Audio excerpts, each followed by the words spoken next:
Shalom Bapak Ibu Saudara, bagaimana kabar?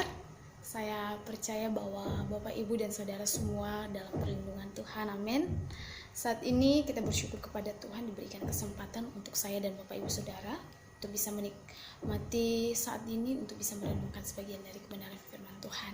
Jadi saat ini kita akan merenungkan firman Tuhan. Namun sebelum kita merenungkan firman Tuhan, Bapak Ibu, mari kita siapkan hati kita, mari kita berdoa bersama-sama. Bapa kami yang di surga, kami bersyukur dan berterima kasih untuk pertolongan-Mu buat kehidupan kami, di mana setiap pekerjaan-Mu yang luar biasa, karya-Mu sungguh indah dalam hidup kami. Saat ini Tuhan, kami akan merenungkan sebagian dari kebenaran firman-Mu. Biarlah Tuhan memberikan hikmat kepada kami sehingga kami dapat mengerti, memahami kebenaran firman-Mu, dan firman-Mu dapat menjadi rema kekuatan baru dalam hidup kami, dan kami dapat melakukannya Bapa di surga, sehingga firman-Mu dapat berbuah dan berdampak dalam kehidupan kami dan sekitar kami Bapa di surga. Kami menyerahkan ke dalam tangan kuasa-Mu, di dalam nama Tuhan Yesus kami siap mendengarkan Engkau, mendengarkan firman-Mu. Haleluya, amin. Baik Bapak Ibu Saudara, sekali lagi saya sapa shalom semuanya. Shalom ya, shalom, oke. Nah Bapak Ibu Saudara, saat ini saya akan memberikan perenungan untuk kita yang terambil dari Efesus pasal 2 ayat 1-10. Saya memberikan tema untuk kita, atau judul perenungan kita saat ini yaitu hidup di dalam anugerah Tuhan. Nah, hidup di dalam anugerah Tuhan adalah sesuatu hal yang luar biasa Bapak Ibu Saudara ya. Setiap kita tahu bahwa hidup kita adalah hidup yang dikelilingi oleh berbagai macam hal yang bisa menjatuhkan kita, dan sekitar kita juga dapat membangun dan menjatuhkan kita. Oke. Nah, saat ini kita akan belajar bersama-sama bagaimana hidup di dalam anugerah Tuhan dan mengapa kita harus hidup di dalam anugerah Tuhan. Nah, Bapak Ibu, saya akan membagikan kepada kita semua di dalam Efesus pasal 2 ini ayat 1 sampai 10. Di pasal 2 ayat 1 sampai 10 ini adalah surat Paulus kepada jemaat di Efesus, di mana Paulus terbeban untuk jemaat di Efesus untuk menyampaikan kebenaran firman Tuhan supaya mereka tetap teguh dan kuat, supaya mereka tidak jatuh di dalam dosa. Kenapa Bapak Ibu? Kita tahu bahwa di Efesus itu adalah pusat penyembahan berhala, di mana di dalam di kota Efesus sendiri itu ada penyembahan berhala, di mana itu menjadi pusat. Nah, namanya pusat Bapak Ibu ya, itu seperti kayak mana gitu ya, kayak kita di kota Batam ini kan, kalau ini jadi pusat berarti itu dari mana-mana orang itu pasti masuk ke pusatnya ya. Nah disinilah Paulus melihat jemaat-jemaat Tuhan, ada orang-orang yang sudah percaya kepada Tuhan, namun dengan keadaan dan situasi demikian Bapak Ibu, kalau mereka tidak kuat, kalau mereka tidak tetap berpegang teguh kepada kebenaran firman Tuhan, tentunya akan bisa jatuh Bapak Ibu ya, akan bisa jatuh, akan bisa diikat oleh dosa, oleh kejahatan. Karena di kota Efesus sendiri, di situ mereka melakukan praktek penyembahan berhala, percaya kepada dewa. Nah, di sana mereka katakan bahwa ada dewa kesuburan, dewi kesuburan. Jadi, nah, disitulah mereka mempercayakan itu, dan juga mereka percaya kepada Allah.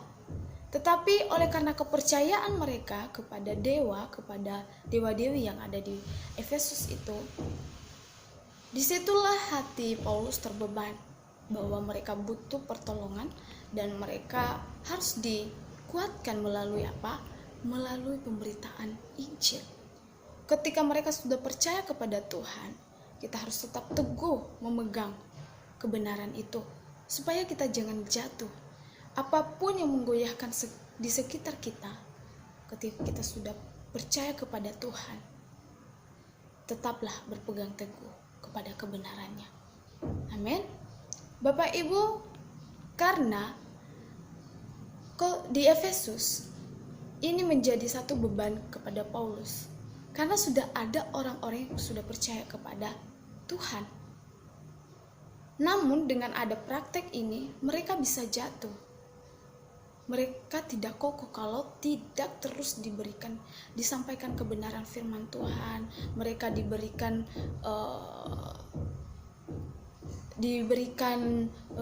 Injil, pemberitaan Injil.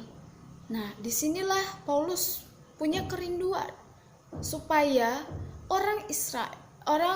orang-orang yang ada di Efesus itu, orang-orang yang percaya kepada Tuhan yang ada di kota Efesus itu, tetap berpegang teguh kepada Tuhan, supaya mereka tahu bahwa Allah yang mereka sembah yang sebenarnya adalah Allah yang hidup, bukanlah dewa-dewi, bukanlah penyembahan berhala itu. Nah, disinilah Paulus menunjukkan bahwa kalau Tuhan telah memberikan kesempatan untuk beberapa kali, untuk sampai dia merelakan anak yang tunggal, untuk menyelamatkan siapa? Untuk menyelamatkan orang-orang yang berdosa, untuk menyelamatkan orang-orang yang jatuh di dalam dosa. Tapi kalau mereka tidak percaya, keselamatan itu sia-sia. Itulah sebabnya Paulus memberitahukan kepada jemaat di Efesus bahwa kasih yang Tuhan berikan di dalam kehidupan kita adalah kasih yang tidak bisa diberikan oleh siapapun.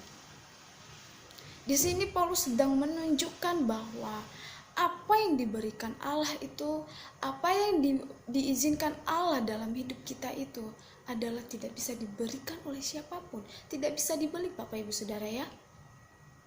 Jadi keselamatan itu bukanlah soal uang dan soal apapun, tapi keselamatan yang diberikan oleh Allah adalah melalui darah anaknya yang tunggal, yang mahal, Bapak Ibu ya. Jadi keselamatan itu tidak dijual. Keselamatan itu adalah kita alami ketika kita mau hidup di dalam Tuhan, ketika kita mau berbalik kepada Tuhan. Nah, Paulus menulis surat ini sewaktu ia di dalam penjara, Bapak Ibu ya.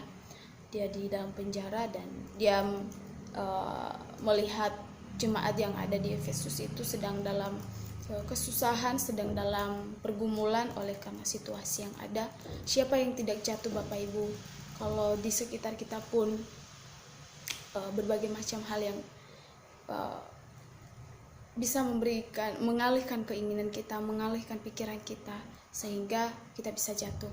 Nah, disinilah Paulus menguatkan jemaat-jemaat di Efesus supaya mereka tetap kuat dan menunjukkan bahwa Allah yang mereka percaya adalah bukan Allah yang sembarangan, tapi menunjukkan bahwa Allah adalah segalanya. Nah, hidup di dalam anugerah Tuhan, sering orang-orang mengatakan bahwa memahami bahwa hidup di dalam anugerah Tuhan adalah sebuah belas kasihan. Bapak Ibu, anugerah dalam bahasa Inggris adalah grace, dan grace itu adalah pemberian kepada seseorang yang tidak layak menerima. Jadi kalau kita hidup di dalam anugerah Tuhan, sebenarnya kita tidak bisa menikmati dan kita tidak layak sebenarnya menerima itu. Tapi saat ini kita bisa layak oleh karena siapa, Bapak Ibu? Oleh karena Yesus telah mati untuk Bapak Ibu Saudara dan saya, supaya kita layak kepada Tuhan. Jadi anugerah yang Tuhan berikan adalah anugerah yang bisa memberi perdamaian dari dosa kita, dari kesalahan kita. Kita dilepaskan dari itu supaya Allah bisa melihat kita. Dia tidak melihat kita dengan dosa kita, tetapi dia melihat melalui kematian anaknya di kayu salib yang menjadi perdamaian. Begitu bangga menjadi orang-orang percaya kepada Tuhan, amin. Jadi Bapak Ibu, itulah sebabnya kita harus hidup di dalam anugerah Tuhan. Bagaimana kita hidup di dalam anugerah Tuhan? Kita bisa melihat, Bapak Ibu, yang pertama saya akan memberikan poin untuk kita. Yang pertama yaitu sadar dan berbalik kepada jalan Tuhan. Mungkin dulunya kita orang-orang yang belum percaya kepada Tuhan, atau sudah percaya tetapi masih mengerjakan hal-hal yang bisa mengecewakan Tuhan, yang bisa membuat Tuhan sakit hati dengan tindakan kita, perkataan kita, pikiran kita, ucapan kita. Banyak hal Bapak Ibu ya yang bisa membuat Tuhan itu bisa sakit hati, yang membuat Tuhan kecewa. Kita saja manusia, kalau kepercayaan itu sudah kita berikan kepada seorang itu lalu dia mengabaikan, palingan kesempatan kita berikan 1, 3, sampai 4 kali atau 5 kali ya, udah paling sabar itu. Setelah itu tidak dipercaya lagi. Nah, saat ini belum terlambat untuk percaya kepada Tuhan. Firman Tuhan berkata, jika engkau mengaku dengan mulutmu, maka engkau akan selamat. Mengatakan bahwa Tuhan Yesus adalah juru selamat atas hidupku, maka kita akan selamat. Jadi kita harus percaya dan berbalik kepada Tuhan. Kita tahu bagaimana orang jemaat-jemaat yang ada di Efesus, yang mereka pada saat itu mereka sudah percaya kepada Tuhan, tetapi oleh karena sekitar mereka, oleh karena keadaan yang ada di dalam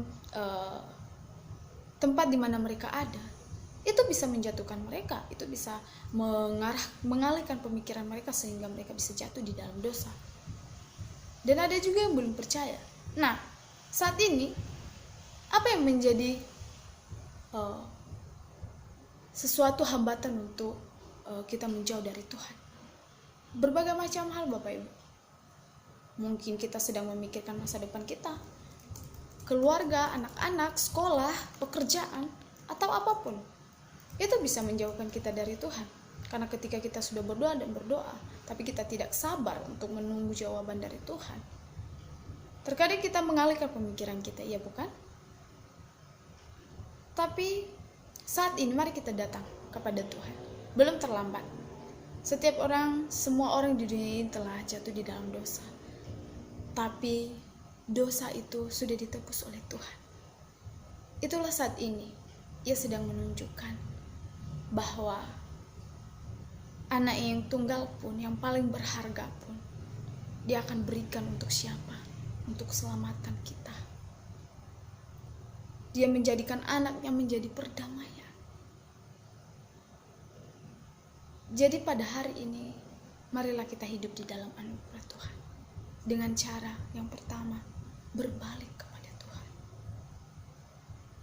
Tindakan-tindakan yang merusak hidup rohani kita, perkataan-perkataan, pikiran-pikiran kita yang jelek, yang kotor, yang jauh daripada Tuhan, itu coba kembalikan kepada Tuhan. Minta Tuhan untuk terus bekerja, supaya Roh Kudus-Nya terus bekerja sehingga menuntun setiap kehidupan kita. Amin. Belum terlambat Bapak Ibu untuk kita percaya kepada Tuhan. Yang kedua, untuk kita bisa pahami Bapak Ibu, Saudara yang terkasih dalam nama Tuhan Yesus, adalah mengenali Allah dengan benar. Di dalam Efesus pasal 2 ayat 1-10 nanti Bapak Ibu bisa baca di rumah. Nah, di sini mereka mengenal setelah mereka telah sadar. Setelah kita telah sadar, kita harus tahu kepada siapa kita percaya. Kalau kita hanya sekedar percaya Bapak Ibu, itu sia-sia, gak ada artinya. Karena kita hanya sekedar. Jadi ketika ada yang lain masuk, terus diceritain sama orang, lalu kita percaya, oh ada Pak Dukun di sini, oh lalu kita percaya juga. Dan di sini juga ada yang terjadi kayak gini, lalu kita percaya juga. Tapi kita sudah percaya kepada Tuhan loh. Kenapa kita bisa percaya kepada mereka? Kenapa? Karena kita belum mengenal Allah yang sebenarnya. Kalau kita sudah mengenal Allah dengan benar, apapun yang terjadi di sekitar kita, situasi apapun Bapak Ibu Saudara, kita hanya punya pandangan kepada Tuhan. Amin. Karena ketika kita mengenal Allah kita, ketika kita mengenal siapa yang kita sembah, itu membuktikan bahwa kita adalah lebih memilih Tuhan daripada yang lain. Menunjukkan kesetiaan kita. Itulah bukti kalau kita ini sudah hidup di dalam anugerah Tuhan. Jadi jangan sia-siakan Bapak Ibu Saudara ya. Mari kita belajar bersama-sama. Mungkin terkadang kita gagal. Terkadang kita lalai. Tapi ingat, ketika kita mengaku kepada Tuhan, Tuhan selalu ada untuk kita. Tapi jangan kebablasan. Ingat, kalau Tuhan sudah mengizinkan hari ini, jangan besok diulang lagi kesalahan yang sama. Yang Tuhan mau kalau kita sudah punya kesalahan yang satu di sini, kalau kita minta ampun kepada Tuhan, kita mengaku kepada Tuhan, dan besoknya kita tidak melakukan dan sampai seterusnya. Itu yang namanya perubahan dan mau hidup di dalam anugerah Tuhan. Tindakan-tindakan kita membuktikan kesetiaan kita kepada Tuhan, membuktikan pengenalan kita kepada Tuhan. Jadi dengan apa yang boleh kita renungkan pada saat ini, Bapak Ibu Saudara, biarlah menjadi sesuatu hal yang membangun untuk Bapak Ibu Saudara dan saya. Satu ilustrasi buat kita yaitu ada seorang petani. Kalau seorang petani, Bapak Ibu pastinya kita pasti kenal ya. Seorang petani adalah seorang yang bekerja, dan di situ dia akan bekerja mengelola lahan, dan dalam pengelolaan lahan dia akan melakukan penanaman ya Bapak Ibu ya. Ketika ia sudah mengelola dan menanam, ia akan mengurus hingga sampai ada hasil, yaitu buah. Dan sebelum berbuah pasti banyak proses yang harus dilakukan oleh Pak Petani, dan untuk mendapatkan hasil yang baik ia harus banyak mengorbankan banyak hal. Ia harus membersihkan dan berbagai macam.